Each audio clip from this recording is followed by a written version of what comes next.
Yay. Okay, now we're recording. All right, so let's get started with my list of things. First, let's review all of the ways that you can use ing words. So don't forget, we have, oh wait, that's not the one I want to be in right now. I want to be in, wait, is that the one I want to be in? Oh, this is the test. But I want to review by going to the 5 ways to use ing words. And at the bottom, there's the tutorial. We'll just practice one more time writing sentences. And then in the test, you don't have to write the sentence. You just have to identify which type of ing word the sentence is. Okay, so it's the opposite of what you're doing now. It's a lot easier because all you have to do is identify the sentence rather than write the sentence. But in order to refresh our memories for the test, I want you to go ahead and get into this document. So it's in classwork, and it is the very bottom document under the most dangerous game. The very bottom one called 5 ways to use ing words. So when you go to classwork, go to the most dangerous game, go all the way to the bottom, it's the last one, and then get into that document and go ahead and come into the document with me so that I can see your icon. So is everybody going into the document?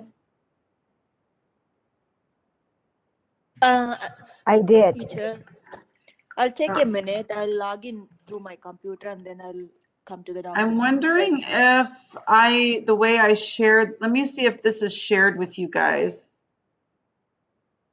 Yeah, it should be. Wait, maybe it's not. I'm going to copy this link and, okay, hang on a second. I'm going to give this to you a different way. Or you know what I can do? I can share it. No, maybe I'll just copy the link. That'll be easier. I'm going to email you guys the link. Okay. So it's just going to come to your Gmail. I guess, is that how I want to do it? Go to people. Oh yeah, that'll be the best way because then I can just click on your names. So Edie, Susanna, where are you? There you are. And Vamsi, there you are. Is anyone else? Betty's normally with us. Guess she's not here today. Okay, actions, email. And then, I'm sorry this took so long. I thought I had this uploaded as a document that everyone could get into. Okay, 5 ways to use ing words. Link. Okay, send. All right, I'm sending you the link. I'm going to put you on editing access. Turn link sharing on. Okay, that should do it. Now you're going to be getting a link in your email, and it'll allow you to get into the document.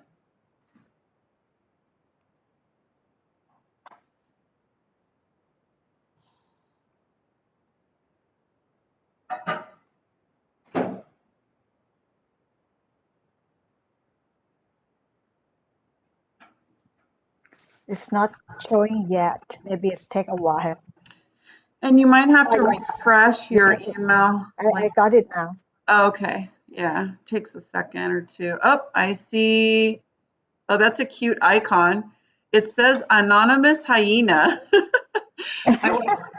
Is that you, Edie? Oh, I see anonymous axolotl. How cute is that? And then, oh, what a cute little axolotls are the cutest little creatures. They live in the Amazon rainforest, and they have like these gills that are on the side of their head. Oh, All right, one is more that me? person. So I have two people. It's not identifying who you guys are, but I need one more person in the document. Yeah, I'm in the document. I'm in the document too. I'm in too. One of you might not be in the correct one. Go to your, did everyone go to their email and click on the link? Yes. Yes, I did.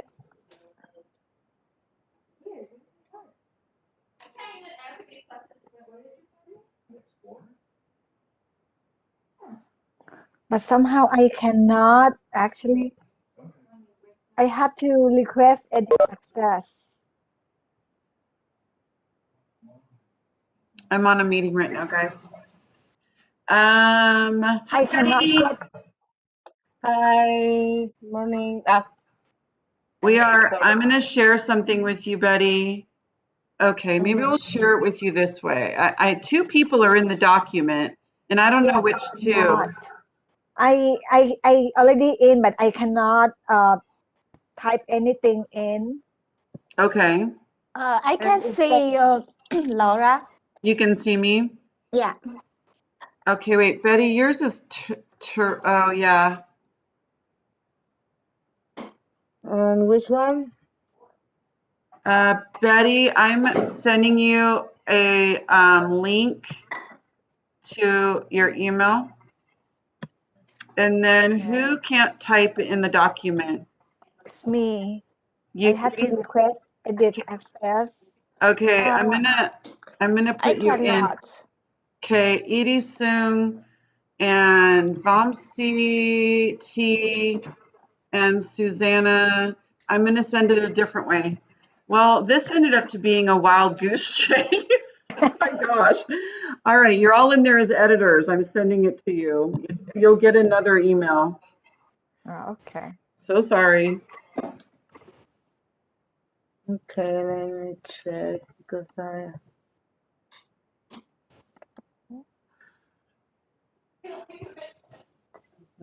correct. So much effort just to get into this one document. Yay, I see Susanna. Yay, I see Edie. Okay, cool. Oh, Two more people. We need to see Betty and Mopsy. okay. I can find In already. my email here. Let me ask my husband. Okay. I sent a ¿Cómo puedo new encontrar link to your email. All right, whatever. Okay. Let's review the 5 ways to use ing verbs. If you're in, you're in. If you're not, you're not. But I did send a new link to your emails for you to have editing access if you find that you can't type in the document. So if you go down to the bottom of the page, we have some practice exercises. So the top looks like this, and at the bottom, go all the way down below all the questions. We have more practice exercises.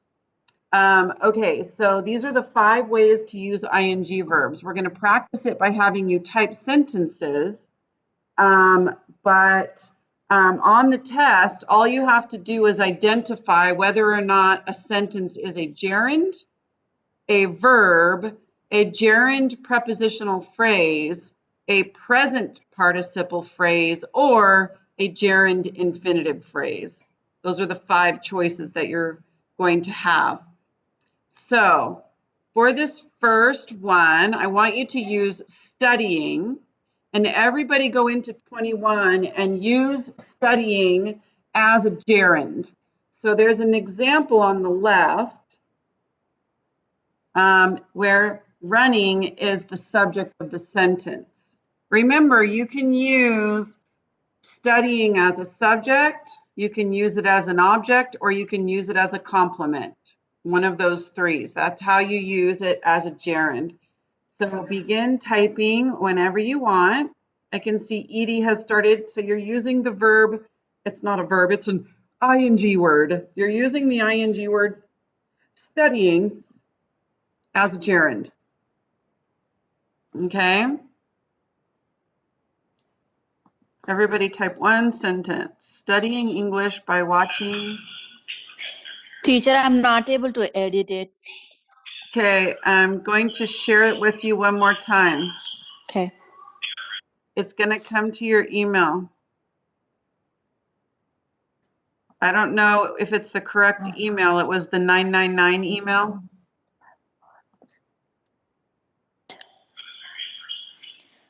That's what I pressed the link I received recently, last time. Try one more time. Click on it and see if you can do it. Okay.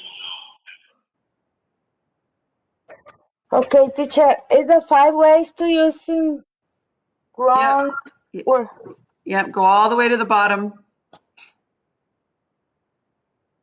All right, Edie says, studying English by watching English movies is a good way to learn English. Yeah. I can already tell what she's going to write. All right. And she used it. So studying English movies is a good way to learn English. And she added a little prepositional phrase by watching English movies in addition to her studying English movies. All right, or studying English. Next one, studying is my mainly daily activity. Okay, so you don't need mainly, you need just main. Studying English is my main daily activity. There you go. Next one, studying English or studying is my main daily activity. Studying English helps to increase your friend network. Increase your friend network. Take off the S. Perfect. Oh, that's true, huh, Vamsi? You have a bigger friend network now. Who else needs to type? So it's Betty, I think. No, Betty, did you okay? type? Yes, I'm here and I Okay. I'm just going to go on to the next one, Betty. Take your time. okay. All right. So now everyone else, go to 22. Now we're using an ing word as a verb. You can use any continuous tense with the verb to study. It could be I am studying, I was studying, I will be studying, I will have been studying.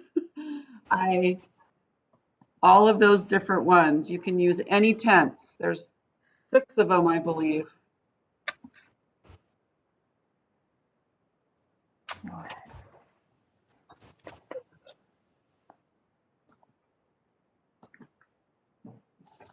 Okay, so you need to use the verb to be,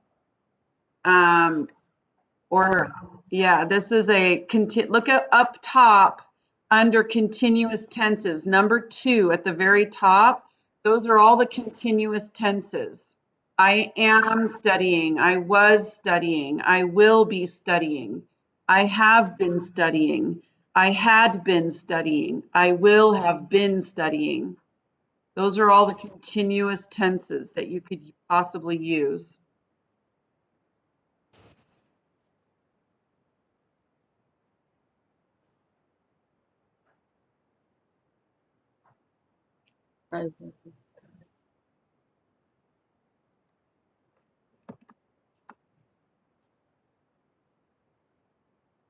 Awesome.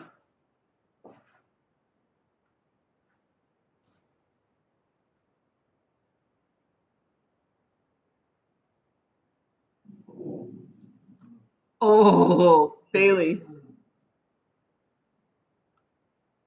go deal with the dog.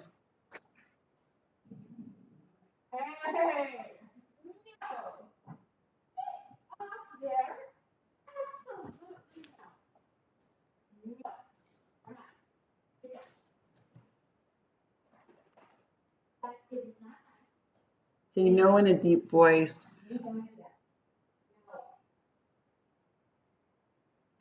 The dog's getting in trouble. Okay. She's up on the couch barking out the window. All right. I am studying English. Which tense is this? Is present continuous. Yes, perfect. I will be studying English grammar next term. Which tense is this one? It's a future continuance. Future continuous. I was studying in the ESL advanced course during this time last year. Which tense is that one? Continuous. Past, Continuous. past continuous. Yep. Continuous. Okay, so you can use any of those tenses to use ing words as verbs. All right, so next one. Now we're using them as a gerund. Betty, were you ever able to get in Yes. to the document? So I only see 3 people typing. Did we lose one of our class members? I don't know. Yes. I can see the document. I can see the people writing, but I can write. Okay, I'll share with you one more time to your email. I don't know. You know, maybe you're just having connection troubles, but I'll send you one more time.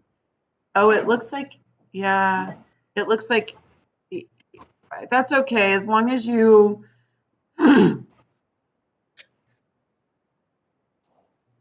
Why is it not letting me?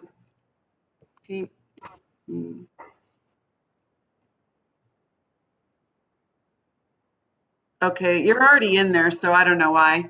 Okay, so next one, just you Okay. can just watch then. Okay. As a gerund prepositional phrase. Okay, so you'll probably use the preposition by studying, but you could use, let's see, what other prepositions might work with studying?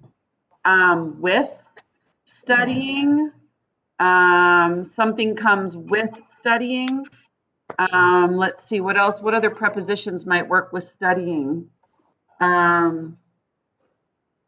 By studying, I can only come up with by or with so far as possible prepositions for studying. So you can use it at the beginning of the sentence, the middle, or the end. It's a prepositional phrase using a preposition and an ing word.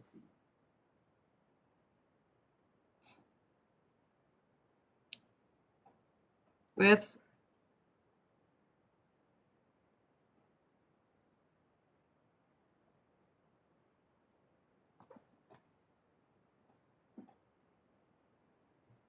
Ah, good one. Without studying English, I could not find a job in the US. Yeah, good one. I never realized that without is a preposition, but you're totally right. It is a preposition. By studying English, I make more friends. Perfect. So we have by preposition and studying ing word.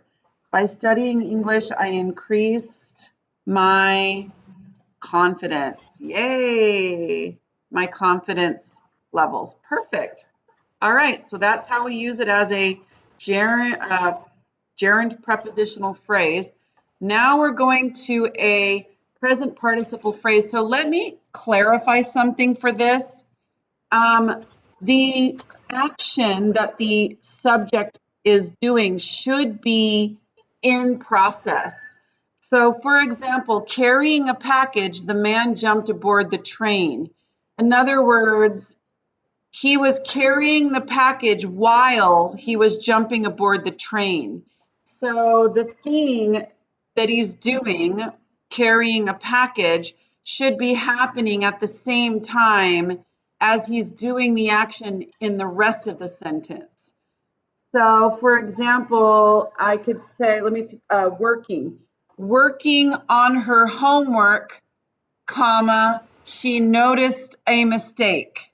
So it's almost like you would say while she was working on her homework, she noticed a mistake.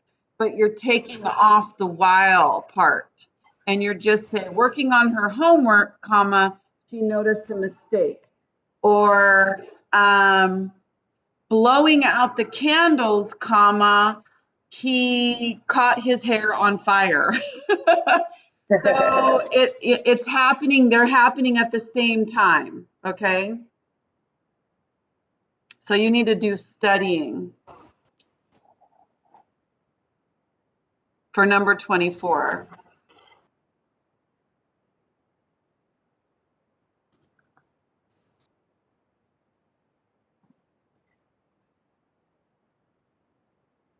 Are you stumped on this one? Studying her homework, comma, she, or studying the map, comma, he, or studying in bed, comma, they, Studying at home.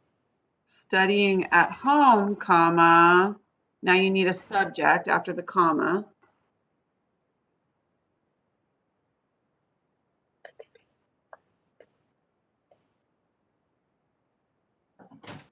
I fell asleep.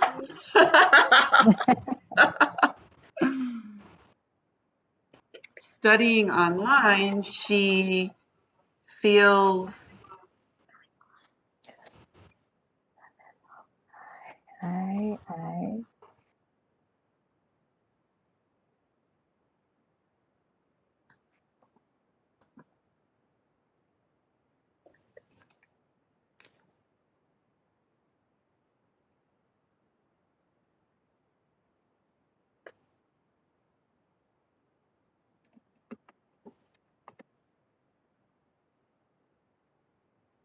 okay. So first one, studying at home, I fall asleep or fell asleep. Studying online, she needs more time to understand the lecture. Okay, studying online. So remember, the second sentence has to be going on at the same time as studying online. So studying online, she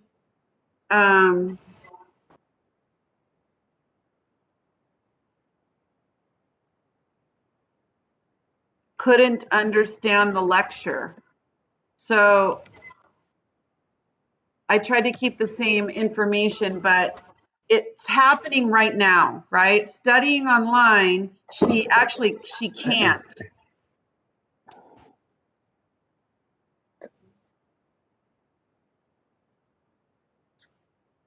Studying online, she can't understand the lecture. Although studying online, it doesn't really imply that there is a lecture. It almost seems more like self-study. So I would almost say assignment. Let's see, studying online. She can understand this. Yep. Yeah. Okay, studying in my ESL course, I am learning. So it's happening right now, right? We want to stay studying in my ESL course. I am learning many English words. Perfect. So in the example, carrying a package, the man jumped aboard the train. So they mentioned it is like a past yeah, tense. like past tense. Yeah, studying in my ESL course, I am learning many English words. I learned. I guess it does work to do past tense. Studying in my English course, yes, in my ESL course, I learned. Yeah, I learned. You could, because I'm not sure. What did you use? You used I can't remember now, but it's fine. It could be present or past. Yeah, Okay. because I already learned that through that taking ESL course, I learned English words. That's what Okay, so let's just do past. Then the last one, so that was present participle phrase. So that's the one where it is modifying or describing like the subject of the sentence. Studying at home, I, meaning that's what I was doing. Studying online, she, meaning that's what she was doing. Studying in my ESL course, I, meaning that's what I was doing. So it's modifying the subject. So last one, a gerund infinitive phrase. I hope to be reading my favorite book. I want to be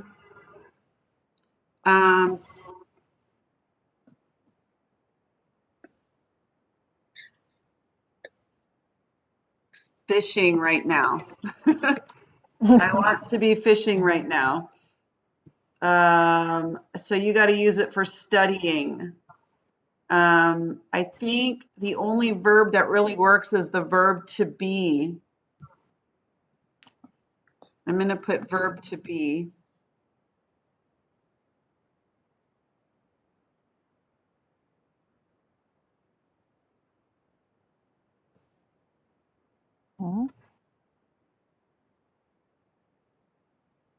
letting us to come down for some reason. Okay, let me see.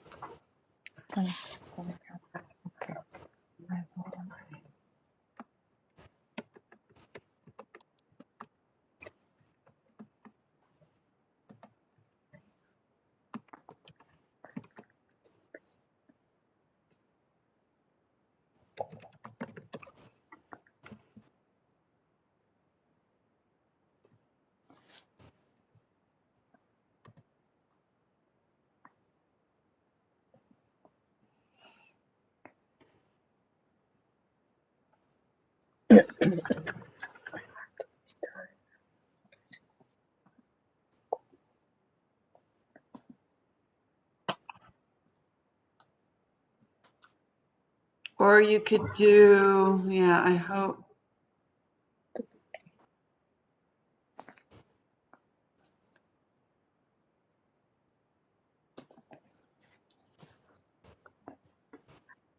Okay, I want to be cooking Thai dishes today. I want to be studying my favorite course, accounting services at LPC. I want to be studying Spanish in the future. Cool.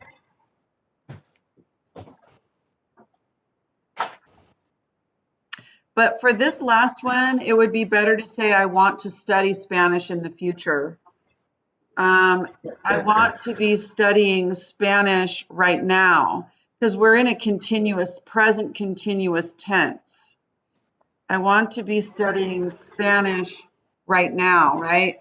Otherwise, you wouldn't use the continuous tense, the present continuous, meaning it's happening right now. I want to be studying my favorite course, implying that you mean right now. And then I'll do, okay. I want to be cooking Thai dishes today. I think today works because it's implying that it's right now. Okay, so now that we've had that review, we're going to go to the test, the bridge test. I hope I shared this correctly with you guys. Let me just go into it and make sure that it's shared correctly. I think I shared it so everyone could edit. So if you go to the most dangerous game and you go to in-class test for the most dangerous game, I think I did make it so everybody could get into that document.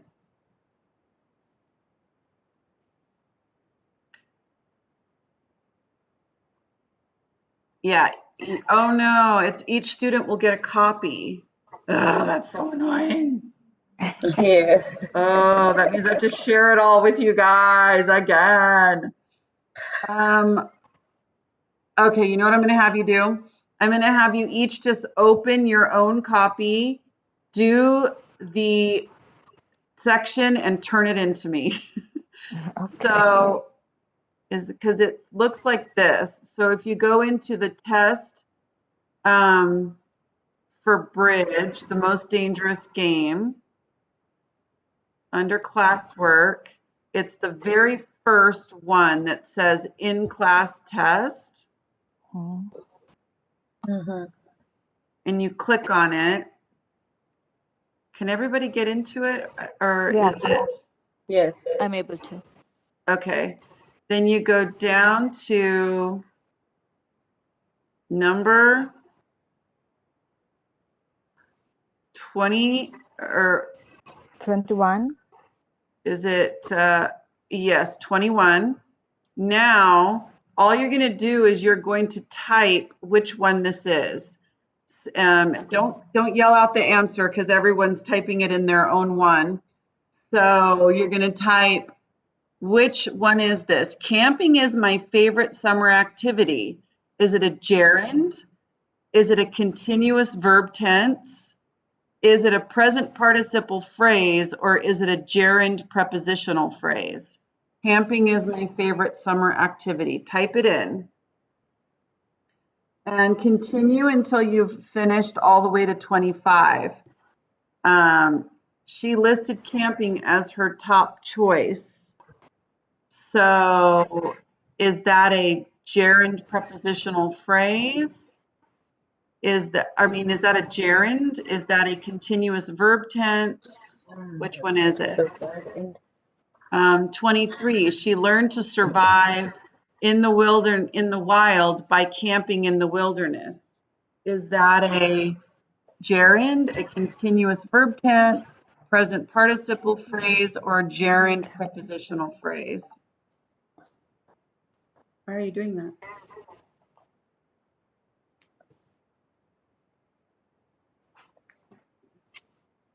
It's tilted.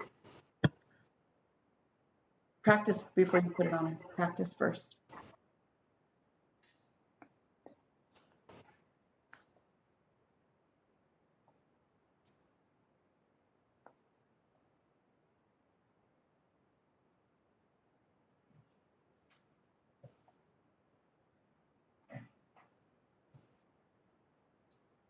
Let me know when you're finished by, I think there's a way for you guys to like give me a little thumbs up symbol in your window. If you look at the bottom, if you go to the chat, is there a way to do it? If not, just give me a thumbs up in the screen.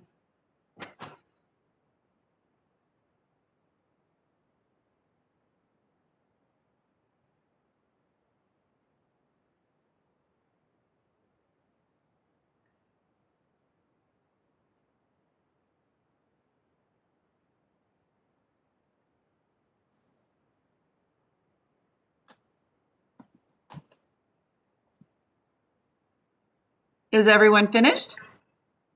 Not yet. Okay. Mm-hmm.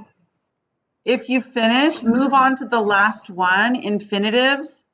You're going to write to dream as a subject, object, and complement in a sentence. To dream.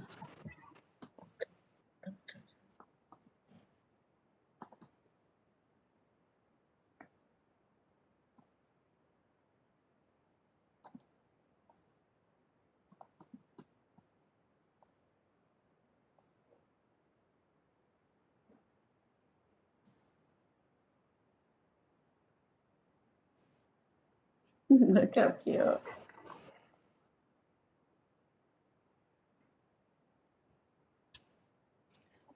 Hmm.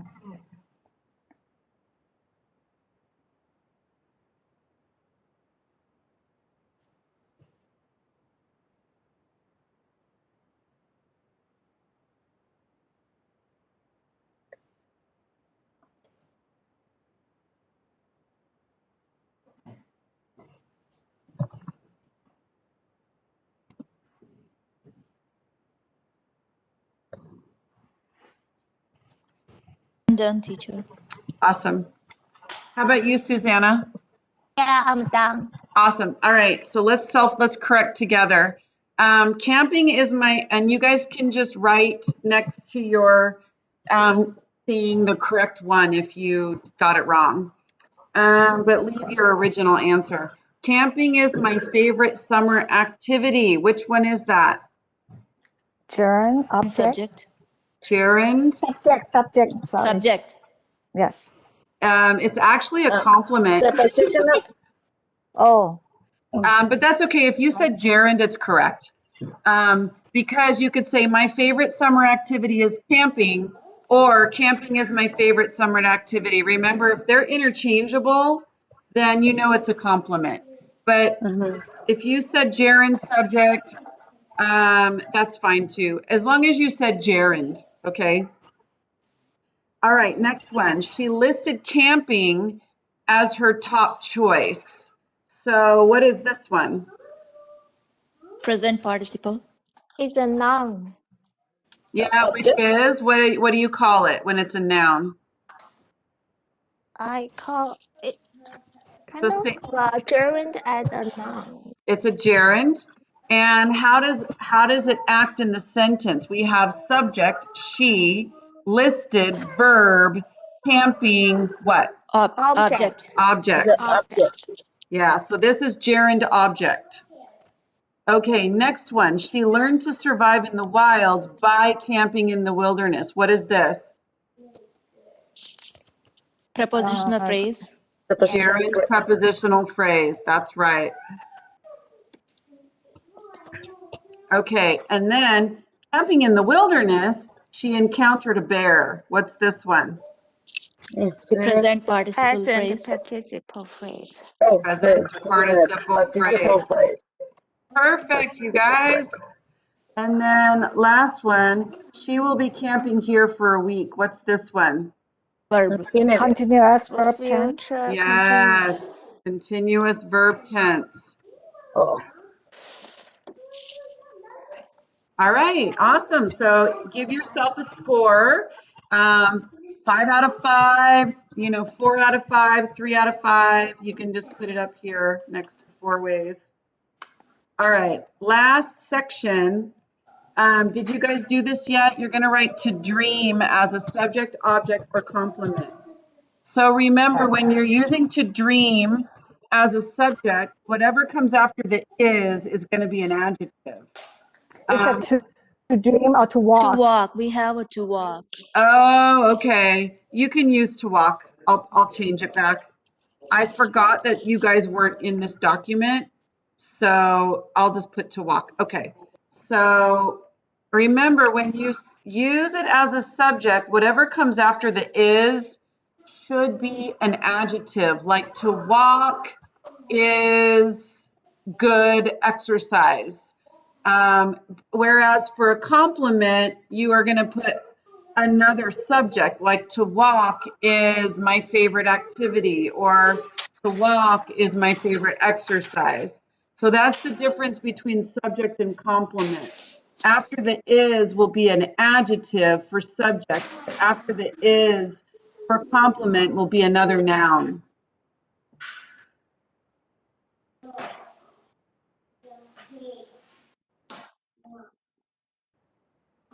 And then object comes after after the verb.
All right. What are some examples of your sentences? So for subject, I put to walk is excellent for your heart.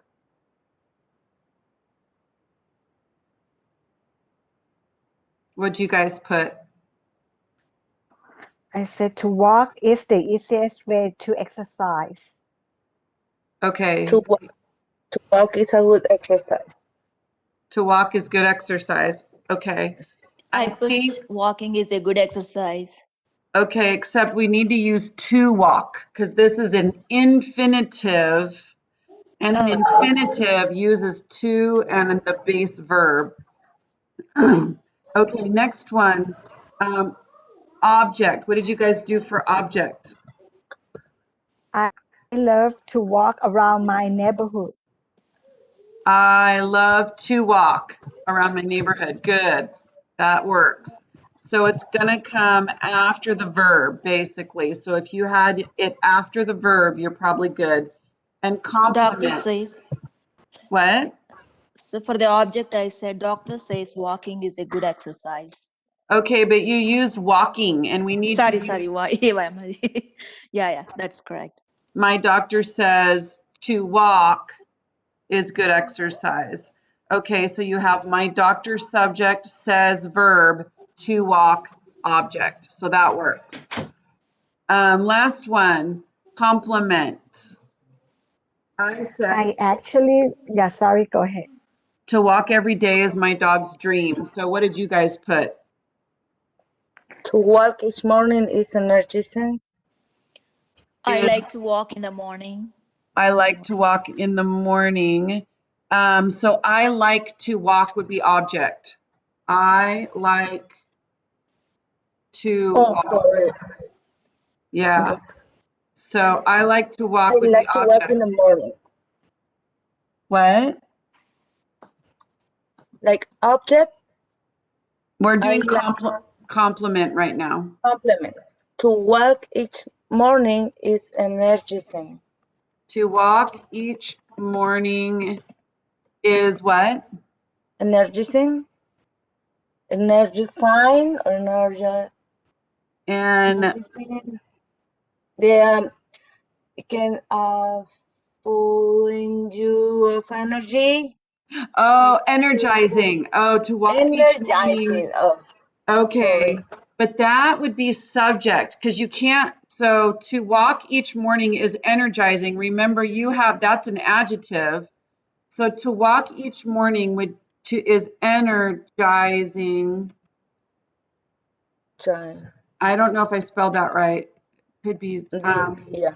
Um, that is going to be subject because you can't say energizing is to walk each morning, right? You can't switch it, right?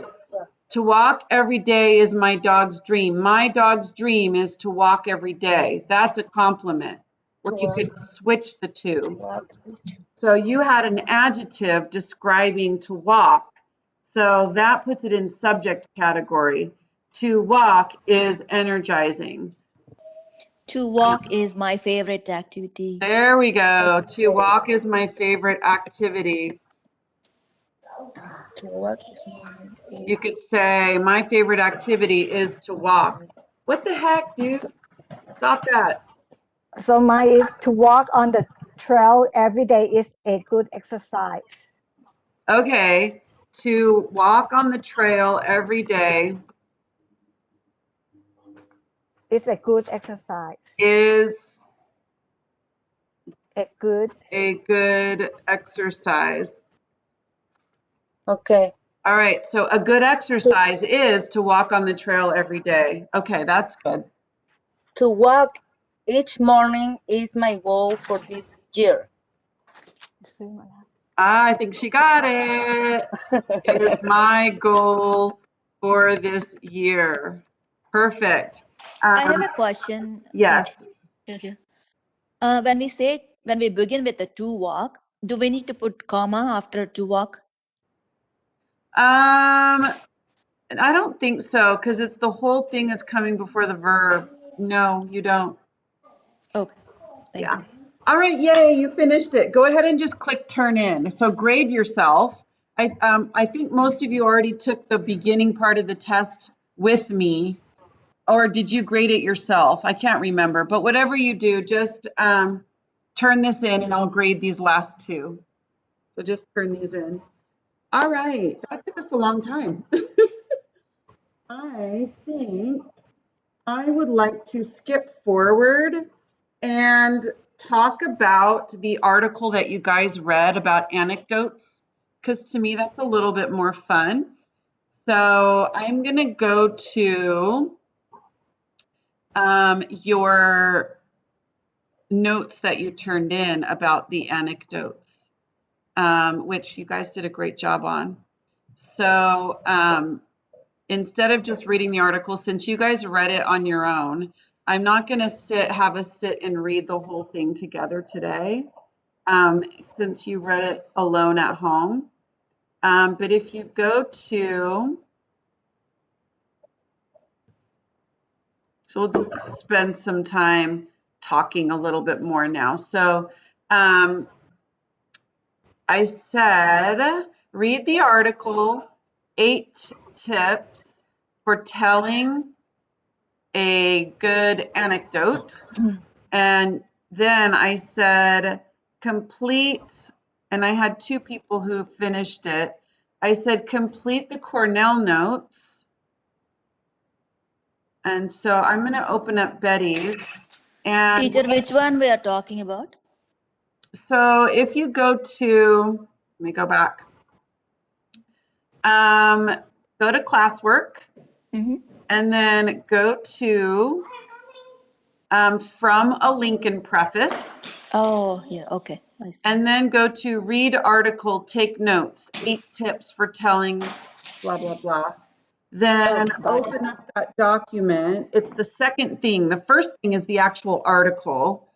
And then the second thing is the blank Cornell Notes document. So if you want to open up the blank Cornell Notes document, you can.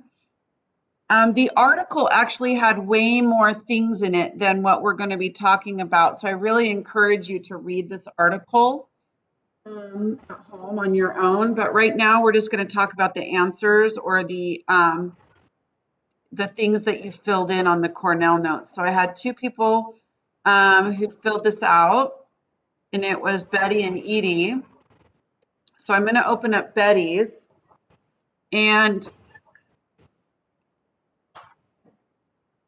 we're just going to go over like things that you should do when telling a good anecdote. And then I'm going to give you an example of my anecdote. And then I'm going to give you some time to think about an anecdote that you can share with us. Okay. So here we have Cornell Notes, and then it has the link to the article. So you can go in there and read the article. And then I said, these are the main study questions that are covered in this article. I wrote the questions. Normally, if you were taking notes, Cornell Notes in a class, you would write both the questions and the answers. But I helped you out by writing the questions. So it says, what do anecdotes do for an oral or written message? And so, hey, no bark, no bark. Oh my gosh. Mama, come here. No bark. No. Oh my gosh. Okay.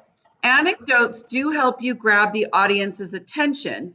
Giving examples through a short story can make your oral presentation or written message memorable. Perfect. That's exactly right. So that's the purpose of an anecdote. You want to grab the audience's attention. You want to make the information you're imparting memorable. And I think that's what the author of From a Lincoln Preface wanted to do by adding all the different anecdotes people had about Lincoln. Number 1, why should you know the reason for your anecdote? Betty, go ahead and read number 1. Yeah, you should know the reason for your anecdotes because you need to illustrate a point.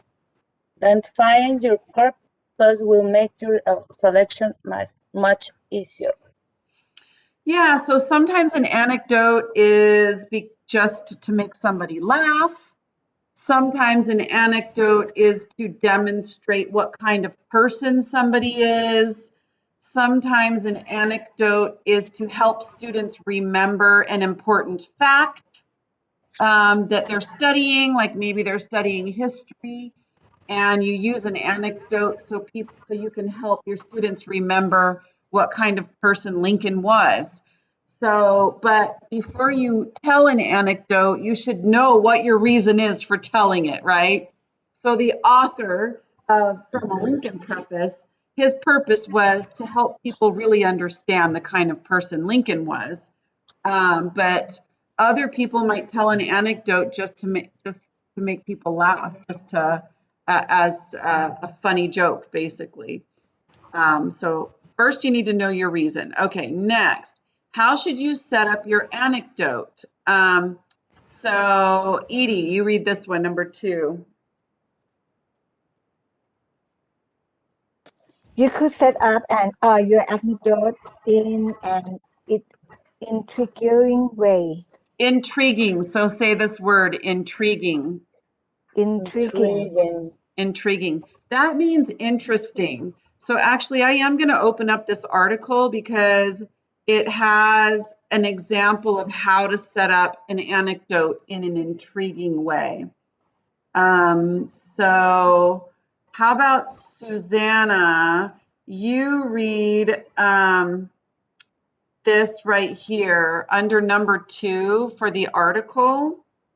Okay. Let's read the 2 possible ways that you could set up your article, your anecdote.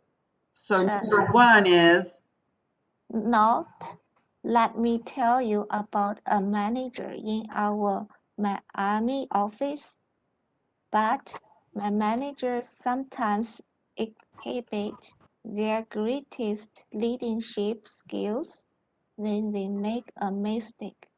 This was the case in our Miami office last quarter when okay, so if you notice, the first one is like, let me tell you about a manager in our Miami office. It's kind of like you're narrating it from the third person. And then this next one, managers sometimes exhibit their greatest leadership skills when they make a mistake. So you're starting with a specific example rather than, oh, let me tell you this story. This was the case in our Miami office last quarter when, so I'm going to attempt to do this intriguing introduction with my anecdote. So I have an anecdote that I'm going to tell you today, and I'm going to try to come up with an intriguing way to start it. So, for example, I could say, let me tell you about a time when I was a teenager when I lied to my parents. Okay, so I could start it that way, or I could say, it was a warm, beautiful, sunny Sunday afternoon, and I was supposed to go to church, but I really wanted to go on a date with my boyfriend. So I had to come up with a way to get out of going to church. Okay, so can you see the difference? Let me tell you a story from when I was a teenager about a time when I lied to my parents.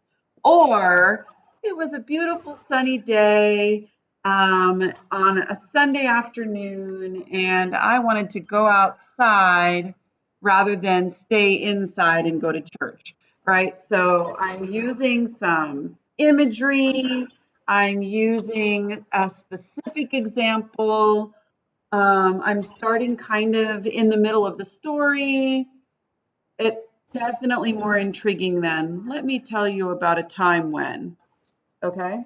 So think about that when you're thinking about doing your anecdotes. Okay.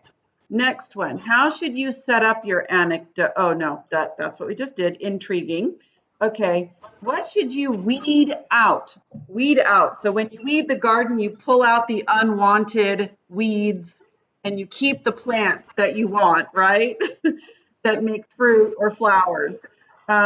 So what should you weed out of your anecdote? Who hasn't read yet? Edie or Vomsi, can you read number 3? Did we lose Vomsi? I think we did. Oh, there's No, Vomsi. she's here. Oh, hi Vomsi. Can you read number 3? I guess she might not be present. Susanna, are you here? Yes, I'm here. Could you read number 3? You should weed Oh. out your anecdote. Okay. You should wait out your anecdote, Trivial. trivial details that detract or add only length. Okay. She just left out of. You should weed out of your anecdote trivial details. So everybody say this word trivial. Trivial. Trivial. Trivial. Trivial. This means unneeded, doesn't relate to what you're talking about, Not kind of important. unimportant, going off on a tangent, right? Something not directly related to your to this important details of your anecdote that detract, right? So you can keep everything that doesn't detract or add unnecessary length, right? So that's what this means. Weed out what you don't need, because sometimes anecdotes can get really long and start to lose people's interest. And I think the first night that I told my anecdote to my night class last week, my anecdote got too long because I was saying it for the first time. So keep that in mind. You should weed out things that you don't need. Okay, number 4. How can you breathe life into your anecdote? Are you with us now, Vamsi? Yeah. Sorry, there was Awesome. Can internet you read connection number was 4? slow. Yeah. How can you breathe life into your anecdote? You can breathe life into your anecdote by recreating the movie scene, adding the dialogue, and stepping into the story as a character if necessary. Awesome. This is such a great answer too, Betty. You can breathe. Everybody say breathe. Breathe. Breathe. Breathe. Breathe. That's Breathe. this word, yeah. You can, not breath, it's breathe. You can breathe life into your anecdote by recreating the movie. Okay, recreating it as a movie scene, adding dialogue, and stepping into the story as a character. All of those things make it a lot more exciting. Just like the intriguing introduction that I just gave you, same thing if you become a character in the story. I was walking to my car when I decided I'm not going to go to church today. I'm going to call my boyfriend and see if he wants to go on a picnic. Okay, so now I am speaking from first person. I'm adding first person narration. And here comes the dialogue. So I phoned him up and I said, hey, what can we tell my parents that will get me out of going to church? Okay, so this is my dialogue. I'm asking my boyfriend a question. What can we tell my parents that will get me out of going to church? And then he could say, tell them we're going to go study at the library. Okay, so now we have dialogue, right? I'm talking to him, he's talking to me.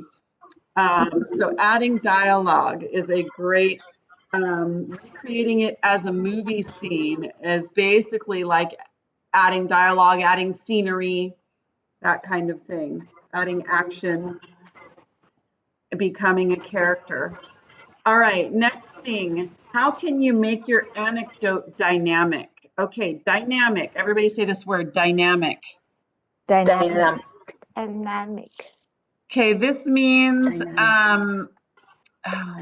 having movement, having a plot, having excitement. This is the word dynamic, meaning going up and down, having some kind of motion or action. Okay, so going back to Betty and read number 5. You can make your anecdote dynamic using a perfect facial expression, voice tone, and body language to create a total impact. Content and delivery work together. Awesome. So delivery. Everybody say delivery. Delivery. Delivery. So what they mean by delivery is not just what you're saying, but how you're saying it, right? Those two work together. You got to write your anecdote well, weed out all of the unnecessary things, etc., add an intriguing beginning, but you also need to tell your anecdote well by using facial expressions, using hand motions, using tone of voice, or modulating your volume, getting louder and softer. So this is how you add elements to your delivery, facial expressions, voice tone, body language. Okay, perfect. Next one. Edie, can you read number 6? You should make sure about your punchline stands on its own. If you have to explain the punchline, it doesn't work.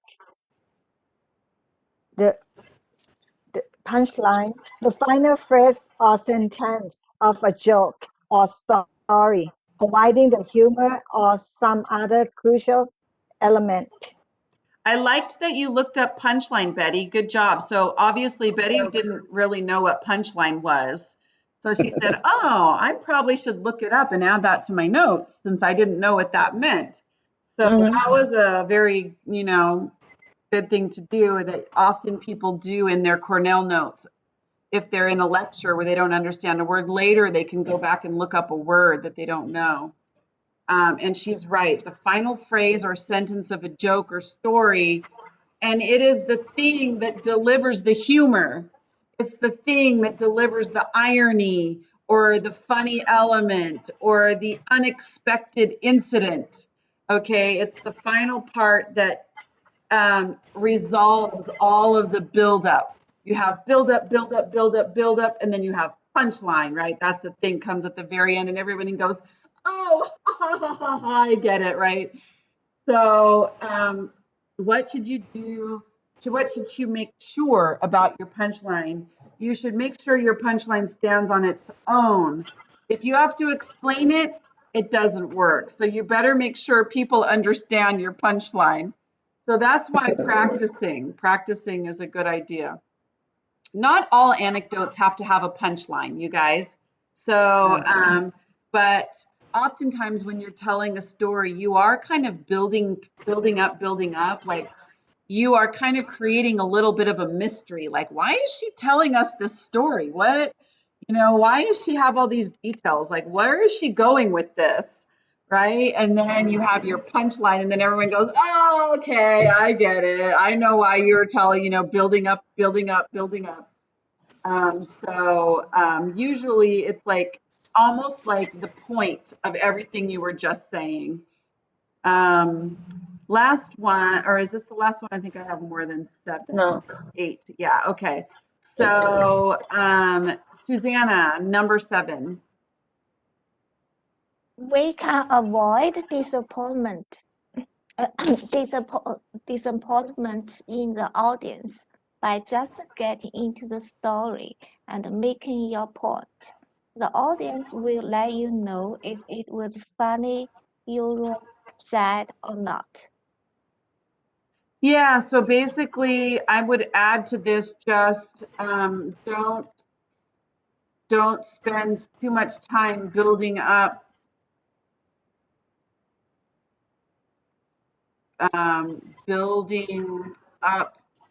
your story without a good resolution.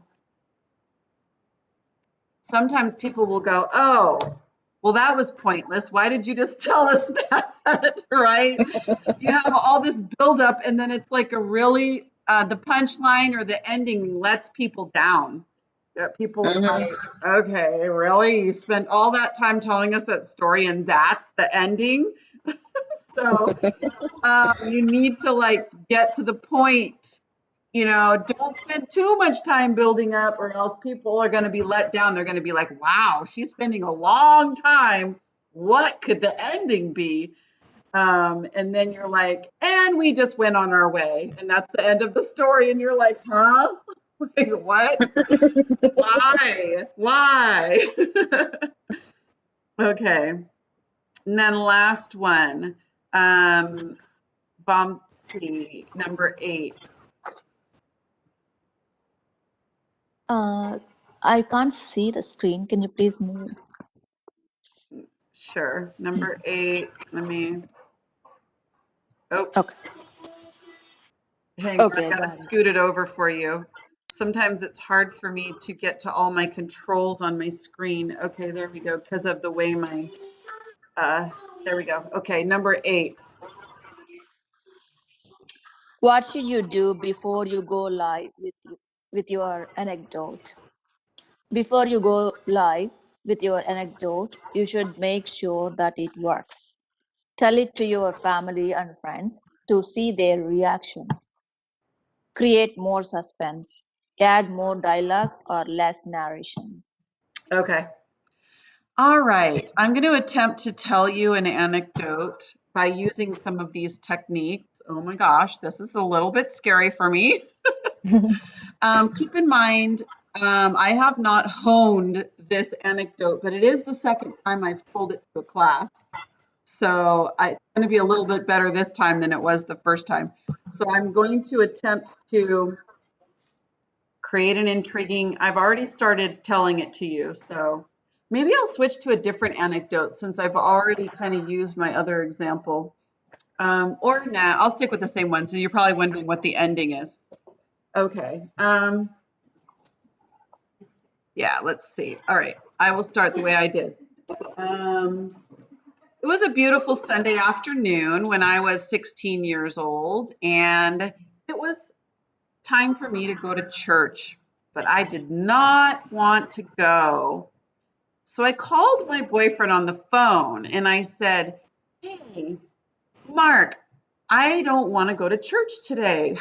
What can I say to my parents to get out of going to church?" And he said, "Why don't you tell them we're going to go study at the library?" And I said, "Oh my gosh, good idea. If they think I'm studying, then I could probably get away with not going to church." So that's exactly what I did. I said, "Mom, Dad, I really have to stay home and study today because I have a big test tomorrow. So I'm going to meet Mark at the library. Can I skip church?"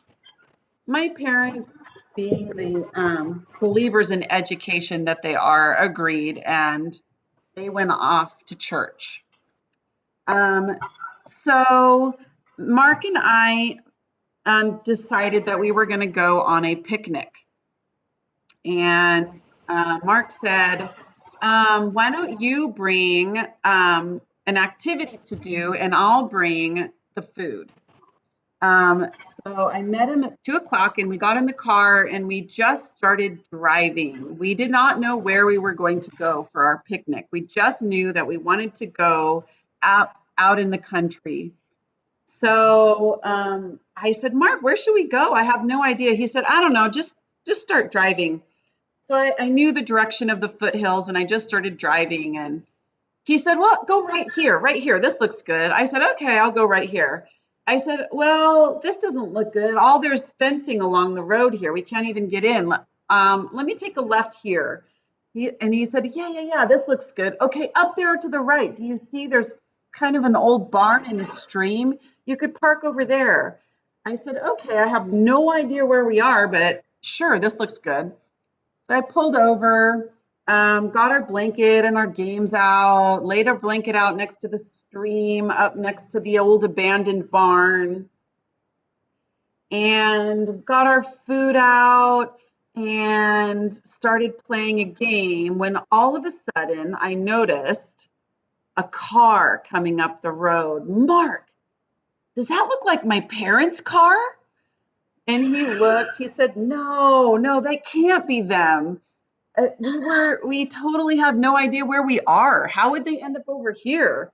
And I said, no, seriously, I think that looks like my parents' car. And he said, no, it can't. It's just a car looks just like theirs. I said, okay. So we went back to playing our game. And then Mark said, wait a second. I see the car is kind of slowing down. And I said, and I looked out and I said, I think that's my parents. Sure enough, the car stopped behind my car, which was on the side of the road. And out come my parents from the car. And I said, "Oh my gosh, Mark, just pretend like we're studying. Get back to the blanket." So we totally sat down on the blanket and we pulled out a book. And then my parents came walking up and they said, "What? I thought you were at the library." And I said, "Well, it was such a beautiful day. We decided to come and study outside." And they said, "With food and games?" I said, well, after studying, we decided to have lunch. And they just kind of chuckled and they said, well, we just saw your car. We were decided after church that we would go for a drive and we weren't sure where we were going to go. So we just wandered up into the foothills. And I said, so you didn't follow us? And they said, nope, we didn't follow you. We just were going wherever we felt like going. And this is where we ended up. And so the moral of this story is accidentally your parents could figure out that you were lying about not wanting to go to church. Even if you think you're being sneaky, accidentally your parents could. Okay, that was a terrible punchline. Okay, so I need to work on my punchline. So I need some really cool punchline right here. So I'm attempting to make a good punchline. The moral of the story is even when you think you're being sneaky, fate might deal you a unusual twist of fate or something like that. Because the truth is, my parents absolutely weren't following me. They just randomly decided to go for a drive in the foothills. They ended up not knowing where they were going and ended up driving exactly where I drove. So that's the story. Okay, that's my anecdote. All right. How about you? Do you have any ideas for anecdotes that you would like to share? That's my question to you. And later we're going to be actually writing them up, but I'm curious what you might have to share with the rest of the class, and then we'll end there. And then that'll be our assignment for this week is going to be writing anecdotes, okay? So I'm going to stop sharing so I can see your faces. Do any of you have any cute little anecdotes that you would like to share about you in the past, or one of your children, or one of your husband, or one of your husbands, one of your many husbands?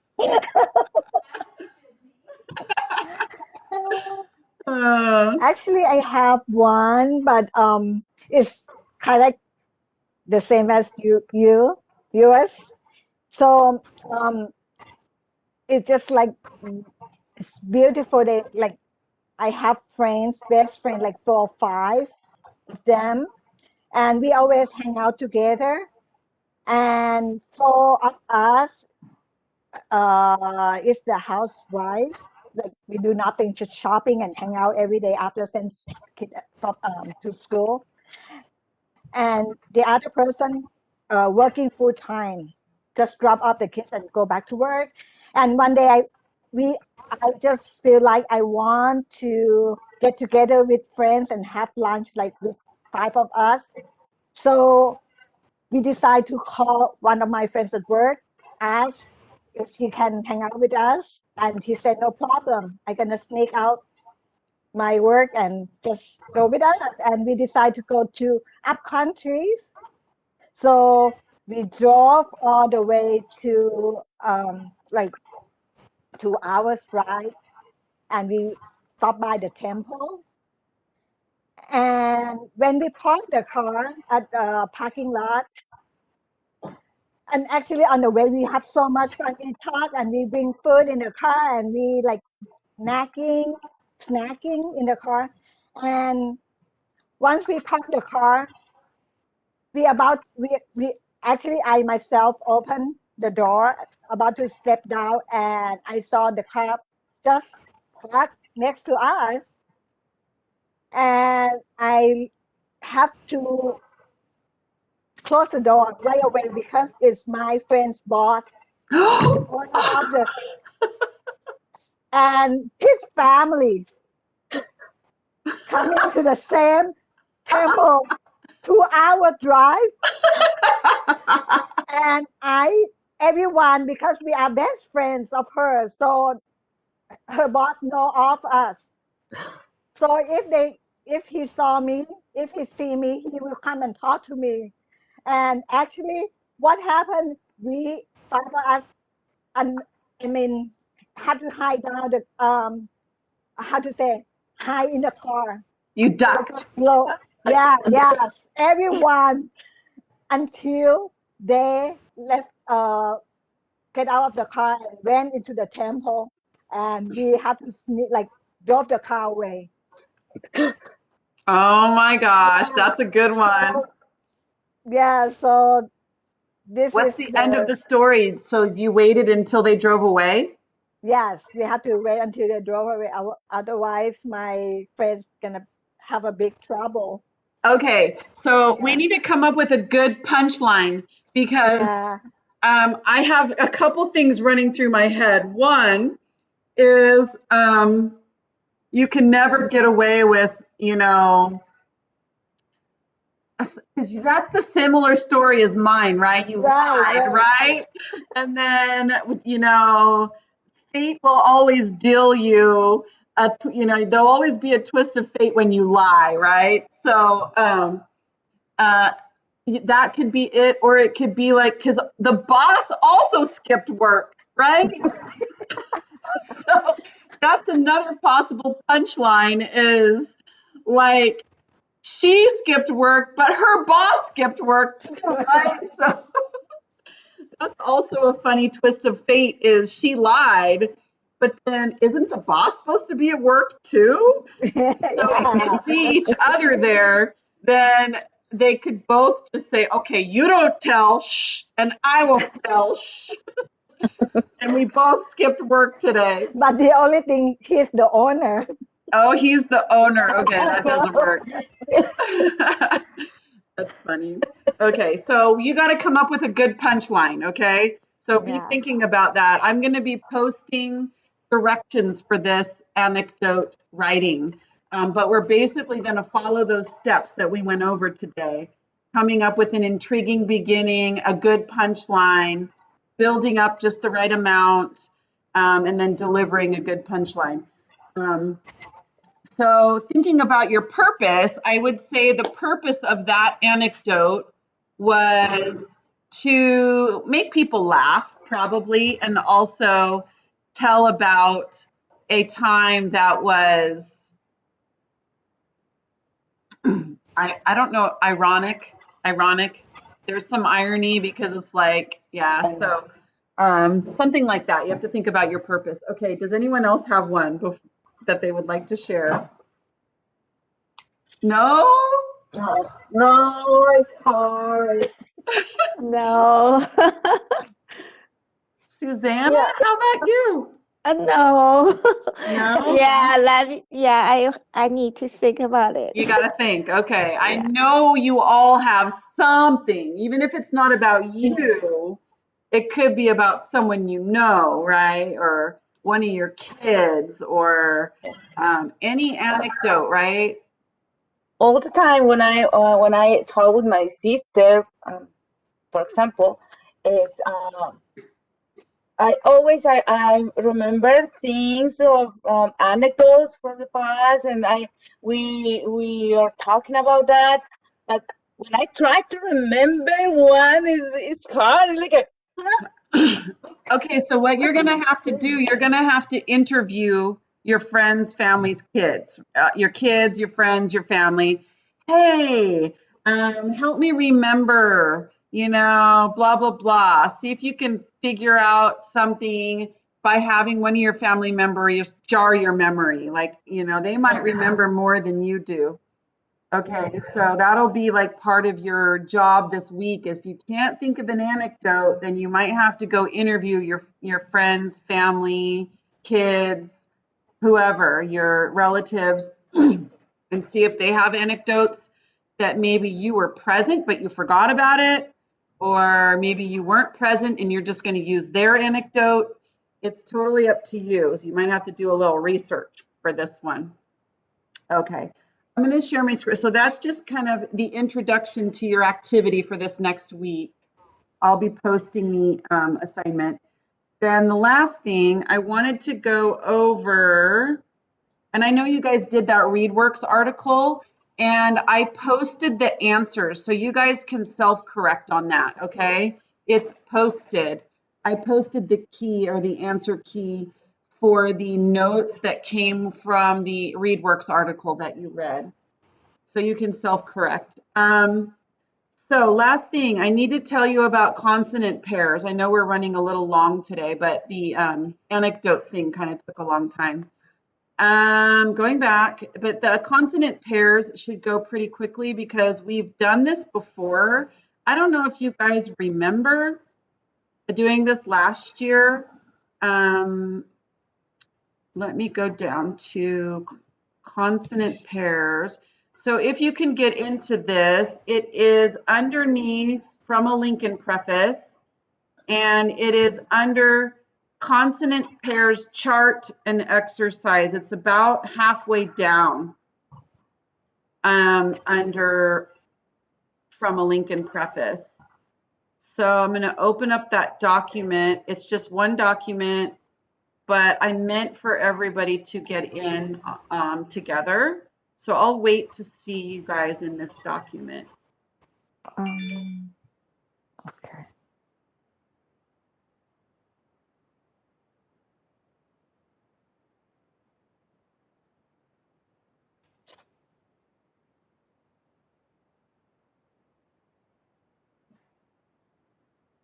I can see Edie, I can see Betty.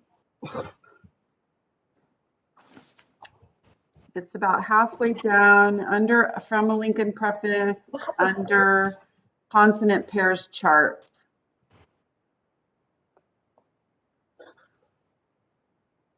Okay, just try to get into the document if you can. Okay, I see Susanna. So the last person is Vamsi. All right, so there's Vamsi. I'm going to make this a little smaller. Since you guys are all now in the chart on your own, I can make this a little smaller because you guys can read. All right, so in the list of English sounds, right? So we have our chart that's all the vowel sounds. Remember, it's not letters, it's sounds. So we have a certain number of letters in the English language, and we have a certain number of sounds in the English language. And those two don't match up.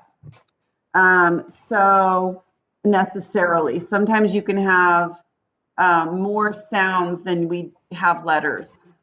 So this is called consonant pairs because there are consonants that are formed in the exact same place in our mouth. And all we do between the two is add voice.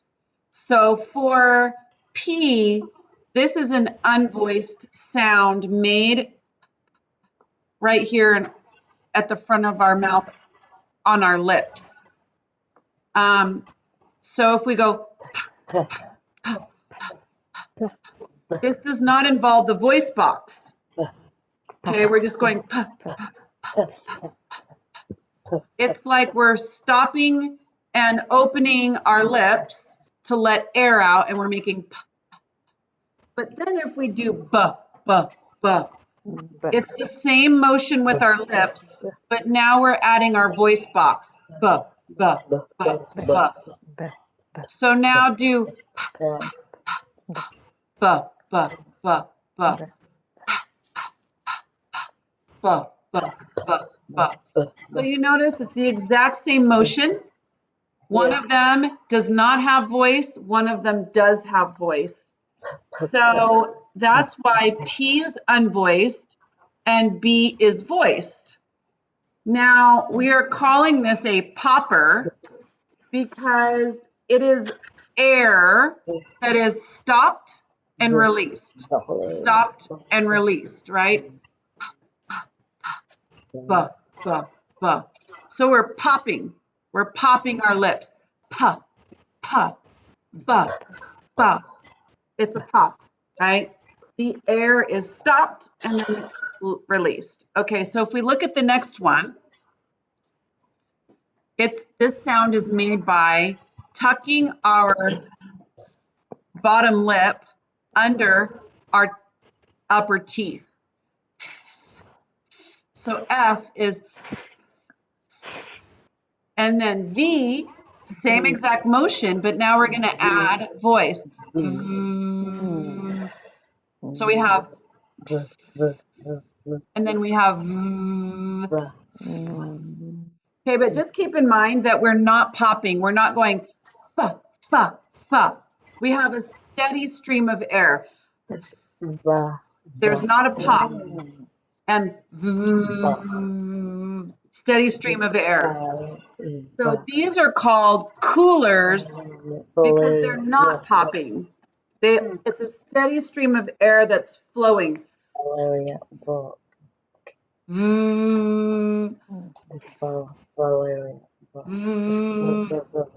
Okay, so now we're going to go to the next one. D, d, d. So this sound is by pressing the tip of the tongue up against the back of the front teeth.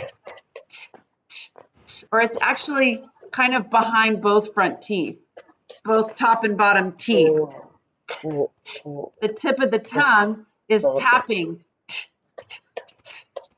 All right, and then d, d, d. Same motion with the tongue, but now we're adding voice. D, d, d. D, d, d. So again, unvoiced is T, and voiced is D, d. Same tipping tapping with the tongue. So again, that's a popper because we are stopping and releasing air. Okay, it's not, we don't have a steady stream of air. Okay, next one. This is a popper again with K and G. So now we're pressing the back of our tongue up against the back palate of the mouth. G, g, g. So, g,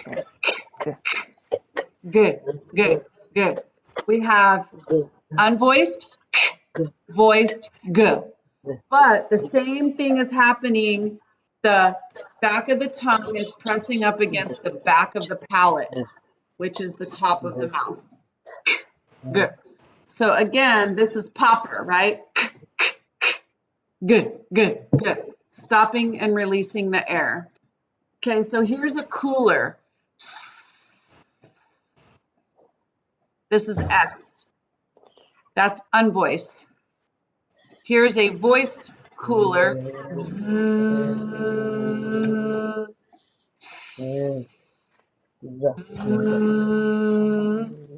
So we're putting the tip of the tongue right up against the back of the teeth, but we're blowing out continuously. So notice the vibrating of the voice box when we say so this is a cooler. Here's another cooler that is voiced and unvoiced. We have No vibration here. Shh. Now we have zzz.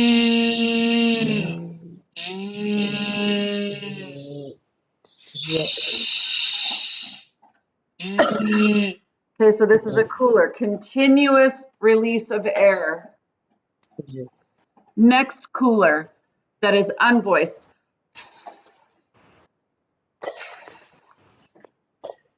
Or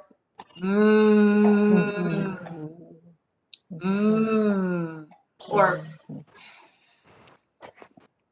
we have one that's unvoiced, and then we have one that's voiced. Okay, and last one. This is a popper. No voice. Or j, j, j, ch, j. Again, this is taking place right here. Ch, or j. Okay, so popper. All right, so we have that. Let's go below. Let's not look at that. So scroll down and don't look at that. I'm going to give you each one. So there's many of these. So put your name next to the one you're going to use. So right here is going to be Edie. E-I-D-D-I-E. Edie. You're going to figure out what is the pair with P.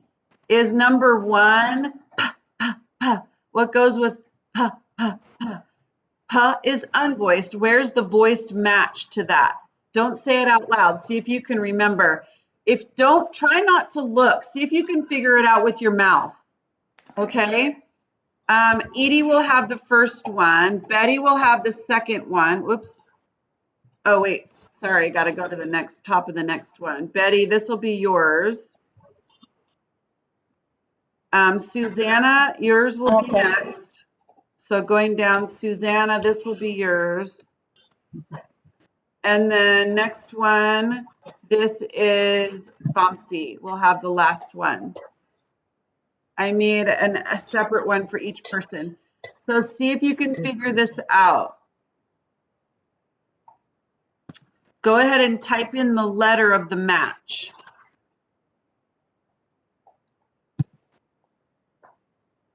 You might have to say it out loud. P, p, t, t. See if you can find the sound that's the voiced version. So you want me to write down? Yeah, you did it right. You said G, which is correct. So G is yeah, number one is p, p, p. And she said the match, the voiced match to p is b, b, b. yeah. It's So G. she put Okay. letter G, and she's right. Okay. Perfect. She's right. Letter G is the right answer.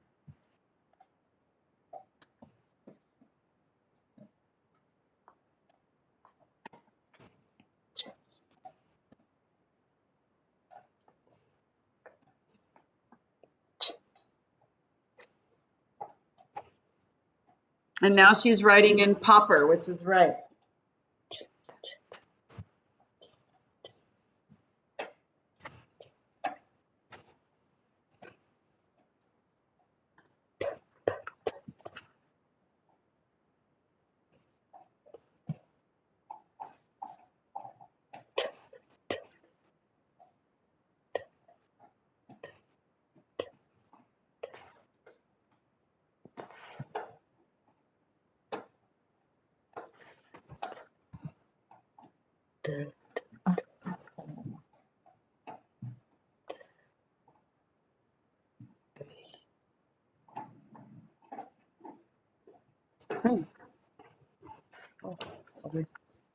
G, D, D, D. I put D here. D. Put letter C for number two, Edie. You put D, which I think is the answer, but you need to put Oh the yeah, yes. A little bit confused. Yeah, I know. This is confusing. I maybe should change the way I did this. Sorry, guys. It's a little confusing.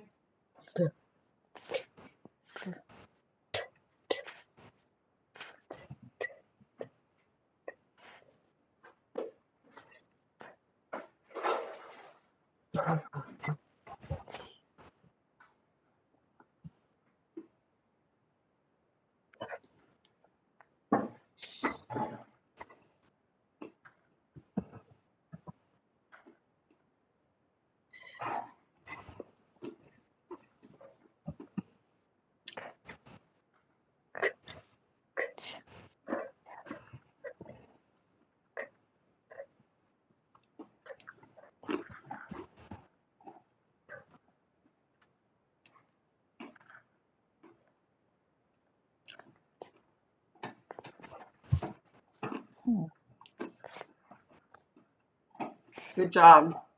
On your last one. This one, I don't know, it's cooler or popper. I'll make cooler.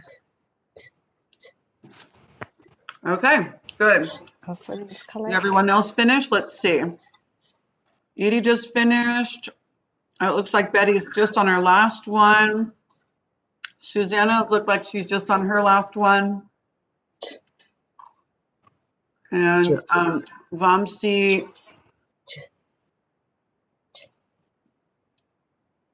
needs to write in cooler or popper, but you can write them in as we correct, Vamsi. I like that you're trying it out with your voice. That's good. That's what we want to do. It helps you be aware of where the sounds are being made in your mouth.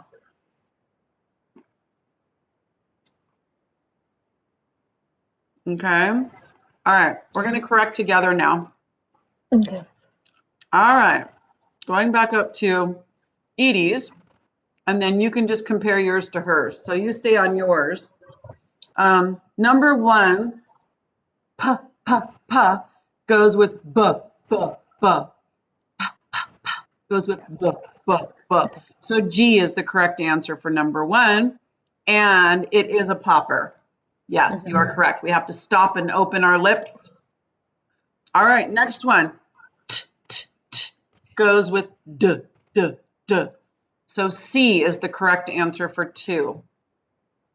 All right, number 3. S, and Z. So B is the correct answer for number 3. And it is a cooler. Yeah, the second one, you didn't say it's correct and not popper, right? Oh yeah, second one is a popper. T, t, t, duh, duh, duh. So it's correct. So she has everything correct so far. Number 4, and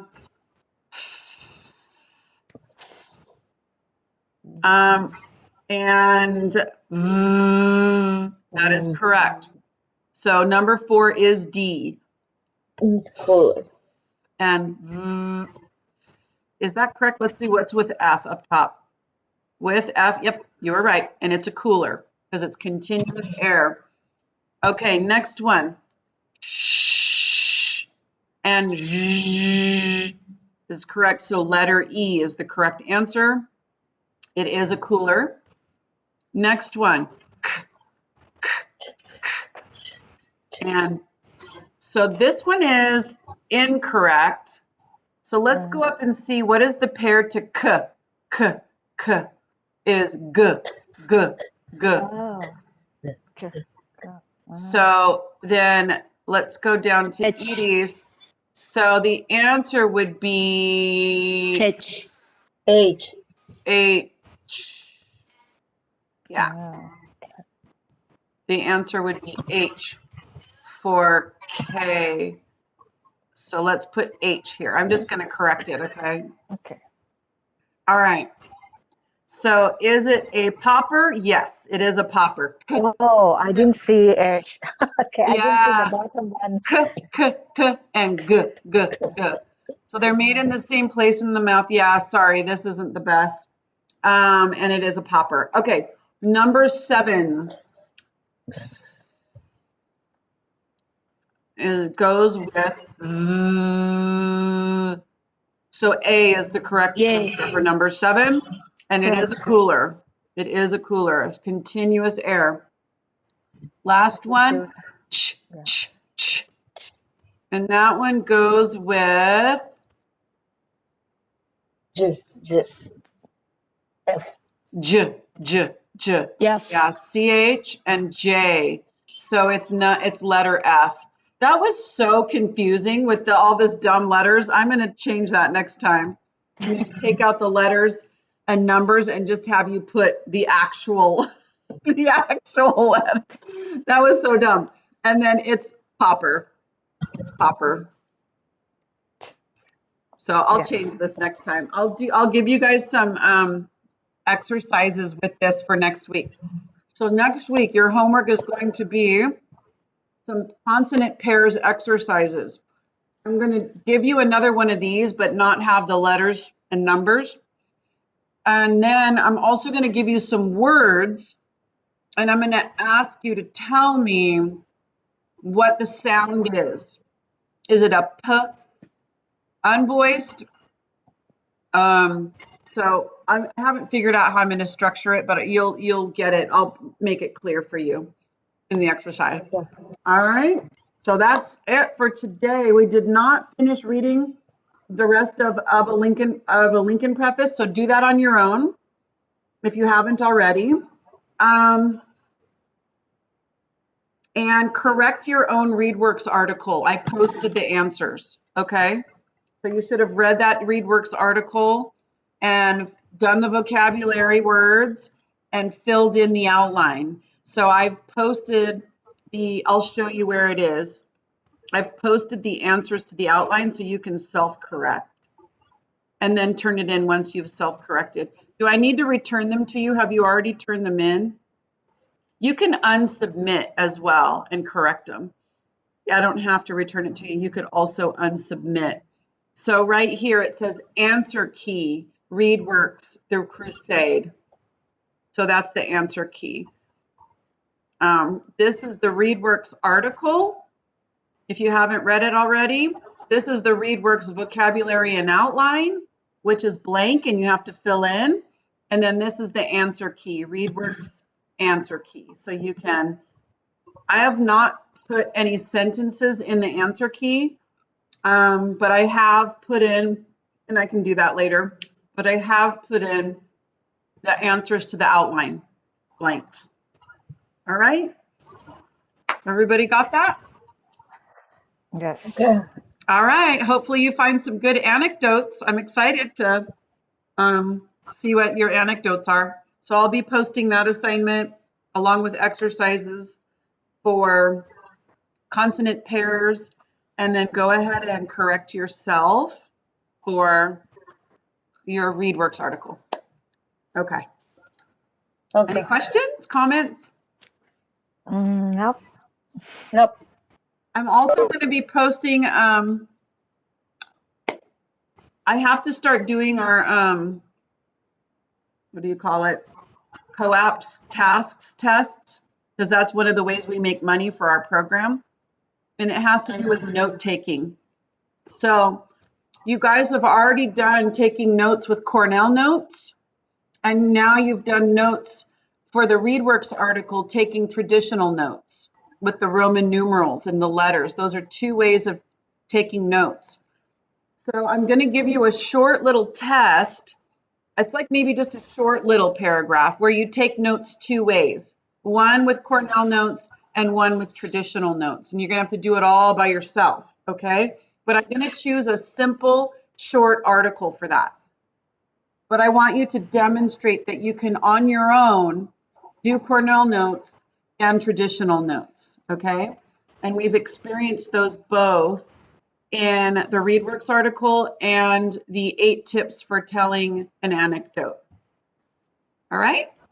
Okay. Okay. All right. So that'll also be posted as well. It'll be short, easy. All right? Okay.